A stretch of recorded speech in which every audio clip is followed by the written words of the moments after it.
It's T. Hey, T, how you doing? What's up, man? Everything going good down there? Yeah, you know, I'm good. Just trying to lock it down. What's up? Hosting a concert in the Lou, and I need 1,000 comps. Oh, shit, we gotta get the bag. Let's go. Let's go, man. Fuck it, you stay. I'll go. Hey, you got Michigan plates. I swap mine out. Let's go. I swear, you and your father are cut from the same cloth. Yo, you talking, but you the one seeing Dr. Montclair. You'll never take him down by the book. So then maybe we write our own book. Now, the good book says an eye for an eye, tooth for a tooth. What? We flipped the last of Henry's clientele. Now it's time to cut off Medusa's head. Everything been going down here. Shit, with Red Dogs and all the drug seizures, shit is messed up. Glock, the new king of the ATF. Not for long. What's good, everybody? It's your boy DC, and today I'm about to talk about BMF Season 3, Episode 7, and this is my recap to Episode 7 and how I felt about the episode overall. Now, before I get into this recap, if you like the videos that I upload and create, make sure you hit that subscribe button, turn on the post bell notification button to get notified every time I upload a video, and also like this video, leave your comments and theories down below in the comment box, and y'all let me know y'all thoughts and y'all opinion about BMF and how y'all feel about Season 3 overall. Besides Henrietta and the stuff that she be doing in these episodes, like, bro, I don't have nothing bad to say about Season 3 of BMF. The writing has been great. The storyline has been great. The acting has been great to me. Like, I'm enjoying Season 3 of BMF so far, and I cannot wait to see what's next for these final 3 episodes in Season 3 of BMF. We only got 3 episodes left, and Season 3 is over with. But I'm going to get into this recap and let y'all know how I feel about Episode 7 overall, because a lot of stuff happened in this episode, man. This episode was crazy. We saw a lot of new storylines develop in this episode. We got introduced to a couple of new characters. We saw your boy Meech go to St. Louis in this episode and link up with J Pusha and his brother Carter. And bro, y'all let me know if I'm tripping about Meech or not, but it seemed like problems always follow him wherever he go, or he always find his way into some shit. Like, we wasn't even in the episode for more than 5 minutes, and Meech then already inserted himself into some bullshit while he was out in St. Louis. Because in this episode, we saw J Pusha brother Carter get kidnapped while J Pusha, Carter, Keeya, and Meech was kicking it. We got introduced to Sweetie's character in this episode, and I'm not gonna lie, I don't got nothing bad to say about her acting skills in this episode. It was good if you ask me. She did a way better job than Young Miami. I'm pretty sure a lot of people will agree with me on that one. But J Pusha brother Carter got kidnapped in this episode because J Pusha sold these drug dealers some bad drugs, and they wasn't messing with it. They like, bro, this work you gave us was stepped on. It was bogus. Like, we want our money back for this, as well as the bricks that you promised in exchange for your brother's life. And if you don't do it, bro, we gonna kill him. It's that simple. And I'm not gonna lie, bro, if it wasn't for Meech being there, bro, I feel like J Pusha would have got his brother killed, because J Pusha was doing too much in this episode, bro. Like, I get it. They kidnapped your brother, you know what I'm saying? I would flip out like you, but J Pusha was not thinking at all. Meech was trying to tell J Pusha to calm down, but J Pusha was not trying to hear anything Meech had to say. They ended up cutting your boy Carter finger off and sending it to J Pusha mama house, telling J Pusha if they don't come up with that money, they gonna cut more of his fingers off. Like, J Pusha made this situation worse for your boy Carter, and I'm glad Meech came through for J Pusha and saved Carter's life, because if it wasn't for Meech, your boy Carter would have most likely died. So with Meech being Captain Saver, bro, like Terry said in this episode, because Meech is always trying to save somebody, he had Terry deliver 1,000 bricks to him in St. Louis so he could help J Pusha get his brother back. But the driver that Terry hired to drive these bricks down to St. Louis for Meech ended up crashing his truck, and I don't understand how the hell this nigga crashed his truck, bro. Like, he was just driving normally, then all of a sudden, this nigga crashed his truck. So Meech came up with another plan to have your boy Sterling drop off some more bricks to him in St. Louis. We saw your boy Sterling show up to St. Louis in this episode. And man, I really hope they give your boy Sterling Black some more screen time, bro. Because not like that, but Sterling Black is one of the most solidest soldiers that Meech and Terry got on their team, bro. He always showing up for Meech and Terry no matter what. But Sterling showed up to St. Louis in this episode, and while Sterling and Meech was kicking it, the police end up showing up and raiding the spot that Meech and Sterling was kicking at. But your boy Meech was able to finesse his way out of this situation because he told the police that he was a Cardinals player and he was just looking for the Cardinals training center because he just got traded recently and he was lost. That boy Meech throwing that Cardinals hat and told the police straight up, I'm lost, bro. I'm a Cardinals player. I don't know what's going on. I'm just trying to get to the Cardinals training center. And they was like, bro, you good. Just go this way, that way, and you'll get there. And your boy Meech was able to get out of that situation with no type of issues. Him and Sterling got away scot-free with nothing to worry about, but your boy Meech decided to come up with another plan to get J Pusha brother Carter back. Because J Pusha ended up putting money on the dude's heads that kidnapped his brother in this episode. And his goons was able to find the location of Carter's whereabouts in this episode, but the kidnappers was able to escape. J Pusha's soldiers got taken out by the kidnappers. And while Meech, Keeya, and J Pusha was at the last known whereabouts of Carter's location, Meech ended up noticing that the kidnappers ordered some Chinese food, and he figured he might be able to find these kidnappers at this Chinese spot. And he was able to do that. He found one of the kidnappers at the Chinese spot, and he was telling him, like, bro, I need to know where J Pusha brother is at. Like, I need to know what's going on with this bogus ass move that y'all made to kidnap J Pusha brother. Like, what's up? And the kidnapper told Meech they bought some money because the drugs that they got from J Pusha was stepped on and bogus, and they wasn't able to make no money off of it. And they boss is tripping about it. He want his money back, and if they don't come up with that money, he's dead. And Meech was telling him, he was like, bro, I can get you out of St. Louis alive, but you gotta let me know where Carter is at. And before Meech was able to finish his sentence, your boy Sterling Black grabbed that kidnapper palm and sat it on top of that car hood and poked the knife right through the middle of his hand. Like, bro, Sterling Black was on demon time in this scene right here. I'm not gonna lie, they need to give my boy Sterling Black some more screen time, bro. He always coming through for Meech and Terry. Sterling Black a solid individual, bro. They need to give him more screen time, but Sterling Black put the knife through the middle of his hand. Your girl Keeya ended up beating that boy down with the bat, letting it be known that they don't call her Slugger for no reason. She used to play baseball back in the day and shit. They tortured the hell out of this boy, but they was able to figure out where your boy Carter was at, and your boy J Pusha was able to get his brother back. He told Meech in this episode that him and Meech is family for life. He ain't got nothing to worry about. He gonna let Meech stay at his old spot because Meech was telling J Pusha he need him to find him a spot in St. Louis because he thinking about moving to St. Louis. Your boy Meech ended up smashing Keeya before he went back to ATL in this episode, and it's looking like in episode 8, your boy Meech is about to have a whole lot of issues to deal with in Atlanta when it comes to the Red Dog unit and the MKs. Now in Detroit, we saw your boy Terry reminiscing about his homeboy Dez being taken out by Henrietta in last week's episode. Terry crew did not like the fact that Henrietta took out Dez in last week's episode, and they ready to go to war with Henrietta, but your boy Terry does not want to go to war with Henrietta. At least as of right now, he was telling this crew like, look bro, I'm not trying to go to war with Henrietta. Bodies is bad for business. Like, I'm not trying to bury none of y'all. But when he had a conversation with Henrietta father Blaze in this episode, it seemed like he was ready to go to war with Henrietta, because he was telling Blaze, he like, look bro, Henrietta set my man's on fire. Like, she causing a whole lot of issues for me. I'm not trying to go to war with Henrietta, but at the same time, bro,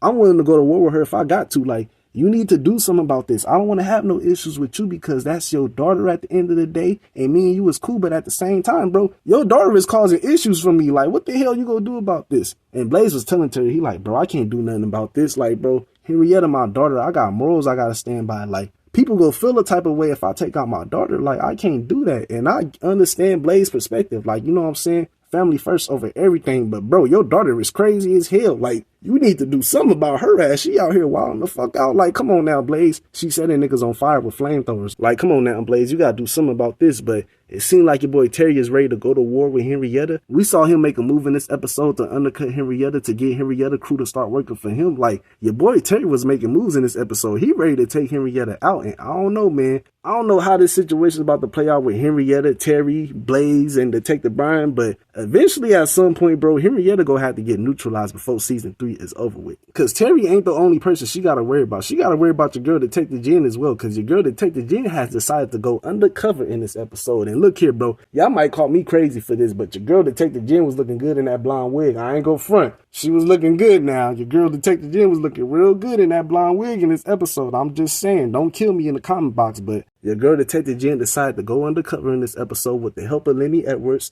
We saw Lenny Edwards' character for the first time in episode 4, I believe, when he got arrested by Detective Jen and Kobe Anderson. He helped Detective Jen get in close with Henrietta, and I believe this shit is about to backfire on your girl Detective Jen, bro. I don't think your girl Detective Jen is making it out of season 3 alive. I feel like your boy Detective Brian might have to say goodbye to Detective Jen too. I feel like he might be having to bury her next. I don't know, but I feel like Detective Jen might not make it out of season 3 alive, because Henrietta go find out. I feel like they low-key foreshadow at Detective Jen death in this episode, because when she was having a conversation with her father, she told her father, like, look, I don't tell you this often, but I love you. I love you a lot, Dad. And with them showing us that scene in this episode, bro, I feel like it was a foreshadow for Detective Jen fate in the future, and I feel like she about to get taken out sooner than later. Now, in this episode, we saw your girl Markeisha and LaWanda have a conversation with each other. Well, I guess your girl Markeisha was trying to have a conversation with LaWanda in this episode, but LaWanda was not trying to hear anything Markeisha had to say, because in this episode, bro, we saw your boy Terry buy LaWanda a new van. He bought her the same fur coat as well as Markeisha. He got Markeisha and LaWanda matching fur coats. Like, your boy Terry was just buying gifts for everybody in this episode, but LaWanda wasn't fucking with Terry in this episode. She like, bro, I'm tired of you hanging out with Markeisha. You spend more time with Markeisha than you do with me and your newborn baby. Like, instead of going out all night, how about you stay home and take care of this newborn child? And when Terry heard this, that nigga started stuttering like a motherfucker. He like, I don't know if I can do that. I gotta go out all night. Like, your boy Terry had me cracking up in this scene. Like, Terry, it's not that serious at all. Like, nigga, your child comes first before anything. But it is what it is. And Markeisha was low-key moving weird in this episode too, especially when she ran into that Vince character in this episode, because Markeisha ended up getting pulled over in this episode, and she ended up running into a cop by the name of Vince that used to work with Boom before Boom got arrested. And from my opinion, it looked like your boy Vince was low-key trying to hook up with Markeisha. He left the number and everything. And Markeisha ended up running into Vince later on in the episode when Markeisha and Terry was out kicking it with each other. And Terry was low-key ready to fight Vince over Markeisha. He like, bro, who is you? Like, back up from my lady. Like, you too close to my lady. And Vince was telling Terry, like, bro, you don't want none of this. Like, I'm the last person you should be trying to fight. Like, bro, go about your business. And the whole time this is going on, your girl Markeisha just sitting there smiling and shit, knowing good and goddamn well she set this whole thing up so she could get Terry jealous. Like, Markeisha, we see what the hell you doing. You not slick. You not slick at all. But Terry and Vincent squashed the little beef that they had as of right now. Markeisha was telling Terry, don't trip off Vince. He ain't really a big threat. He used to work for Boom. He a police officer and shit. Y'all could possibly do business together in the future. Who knows? And look, that could possibly happen, but I don't know, man. It seemed like this Vince character about to be a problem for Terry. I don't know if Terry's going to be willing to work with Vince, but at the same time, it would be smart for Terry to have a cop on his payroll. But it seemed like Terry and Vince is about to have issues over Markeisha, and it seemed like Markeisha is going to be enjoying watching Vince and Terry go back and forth and fight about her. And if I was Terry, man, I would just cut my losses and leave Markeisha alone. Don't get me wrong.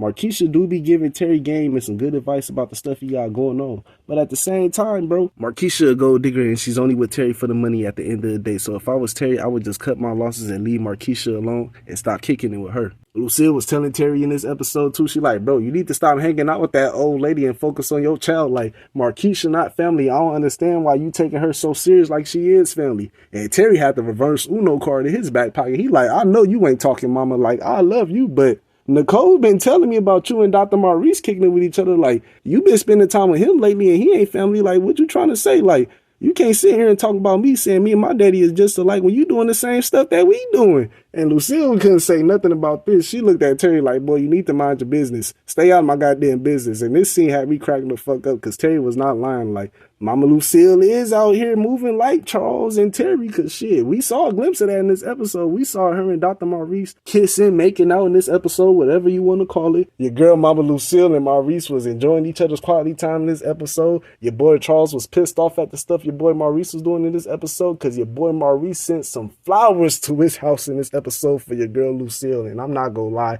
this nigga Charles can't catch a break at all. I'm starting to feel bad for your boy Charles because he really want to put his family back together. He really want to stay with Lucille, but at the same time, bro, if she don't want to be with you, let her leave. Like, it seemed like Lucille want to be with Maurice more than anything. And she was telling Charles in this episode, like, bro, I don't belong to nobody, bro. You can't be claiming me like that. Because Charles was claiming her in this episode. He like, bro, you still my wife. That's what Dr. Maurice needs to learn. Like, at the end of the day, it's always going to be me and you. And she like, bro, I don't belong to nobody. As of right now, I belong to the streets. And I'm just playing, but I don't belong to nobody. As of right now, I'm single. I'm doing me. And your girl, Mama Lucille, is doing her. And shit, I'm not mad at Mama Lucille for doing her. I just want her to get a divorce at the end of the day. Because damn, y'all be getting on my boy Charles. But at the end of the day, Mama Lucille doing the same thing that Charles was doing in season 2. She just ain't got a divorce yet. Like, come on now, Mama Lucille, just get the divorce already so you can go and live your best life with Dr. Maurice, because it seemed like you want to be with him more than Charles. Now, moving on to Nicole. In this episode, we saw your girl Nicole get in trouble while she was at school because she forgot to take the box cutter out of her backpack that she been carrying for protection. Because in season 1, Nicole's ex-boyfriend Darius was killed by Lamar when Lamar was trying to kidnap Nicole, but Darius stepped in and saved her life. And ever since then, your girl Nicole has been paranoid and she doesn't want nothing like that to happen again. So she took a box cutter from Charles' toolbox and started carrying it with her at all times. She forgot to take it out of her backpack in this episode, and when she was at school walking through the metal detectors and went off, the police found it. Your boy Breeze was trying to step in for Nicole and claiming he like, nah bro, that ain't hers, that's mine. Like, that doesn't belong to her at all. I put it in her backpack not too long ago. I got it from a teacher here, like, it's mine, bro. But when that police officer saw that C Flannery on the side of that motherfucker, he looked like, oh, this yours, alright. Now tell me why the hell his name say C Flannery on the motherfucker. Like, get the hell out my goddamn face. And I'm not gonna front, I thought Nicole wrote C Flannery on this at first, but when I found out that these was Charles's tools, I had to give her a little bit of grace because I was about to light Nicole up for this. Like, why would you put your name on the side of a box cutter? And shit, since I can't light Nicole up for this, I'm gonna light Charles up for this. Charles, why would you even put your name on the side of a box cutter? Like, that was dumb. To me, that was dumb. You gonna put your name on the side of a box cutter. Like, I don't understand what you was getting out of that. Like, you think if you lost this motherfucker right now, you think somebody gonna return this shit to you? Ain't nobody about to return this punk ass box cutter. But all jokes aside, Nicole let it be known to her mom and dad in this episode that she been feeling this way for the longest now, and you know what I'm saying? She's just scared of this situation happening again. She doesn't want this to happen. She doesn't want to feel like she can't protect nobody if a situation like this was to happen again. And I feel your girl Nicole. I'm not gonna lie. Your girl Nicole has been going through it these past 2 seasons. Like, I feel like the family need to take more consideration to the stuff that Nicole got going on, because it seemed like the mom and dad is always focusing on Meech and Terry, what the hell they got going on, and they be forgetting about your girl Nicole and what she got going on. Like, it seemed like Nikki is just literally crying out to her family to pay more attention to her, and everybody is just so focused on the stuff that they got going on individually. So I hope that family start taking more consideration to Nicole and what she got going on, because your girl Nicole is going through it, and she really need her family to be there for her at the end of the day when it's all said and done. But overall, I ain't got too much else to say about episode 7. This is my recap to episode 7 and how I felt about it overall. Shout out to your boy Russell Hornsby too, because he directed episode 7. He made his directorial debut in this episode, so shout out to him. Much love and success to him. I hope to see him direct more movies and TV shows in the future. Leave your comments and theories down below in the comment box, so y'all let me know how y'all felt about this episode overall, as well as this recap. If you like this video, make sure you hit that like button and that subscribe button. Hit that post bell notification button to get notified every time I upload a video, and just support your boy at the end of the day if you like these videos I upload and create. But other than that, man, I'm out. I'll see you guys next time. Y'all take care. Y'all be safe, and God bless.